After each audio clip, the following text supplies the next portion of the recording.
Hello বন্ধুরা, আমি শম্পা ঘরে বাইরে চ্যানেলের আরও একটি নতুন ভিডিওতে আপনাদের সকলকে স্বাগত জানাই। আজ আমরা যাচ্ছি চৈত্র সেলে স্টাইল বাজার। তাহলে চলুন আমরা কোথায় যাচ্ছি আর কি কি কেনাকাটা করছি সেগুলো সব আপনাদের সাথে শেয়ার করব। এখন আমি বেরিয়ে পড়ছি আমার বান্ধবীকে পিক আপ করার জন্য। ওকে পিক আপ করে সোজা যাব স্টাইল বাজার। বাড়ি থেকে বেরিয়ে বান্ধবীকে নিয়ে সোজা স্টাইল বাজার চলে গেলাম। সেখানে গিয়ে তো আমার পুরো মাথায় হাত। সামনেই ঈদ থাকার কারণে সব নতুন কালেকশন শেষ হয়ে গিয়েছে।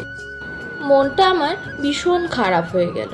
আর কেনই বা হবে না বলুন, চৈত্র সেল চলছে, কিন্তু আমি আমার মনের মতো কিছু খুঁজে পাচ্ছি না।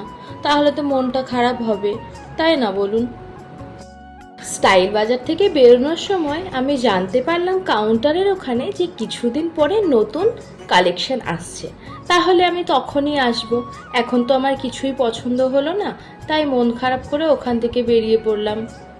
স্টাইল বাজার থেকে বেরিয়ে সোজা চৌরাস্তা হয়ে ফার্স্ট গেটের সামনে দিয়ে শান্তিনিকেতন কাজঘরের সামনে হয়ে আমি বাড়ির দিকে চলে এলাম।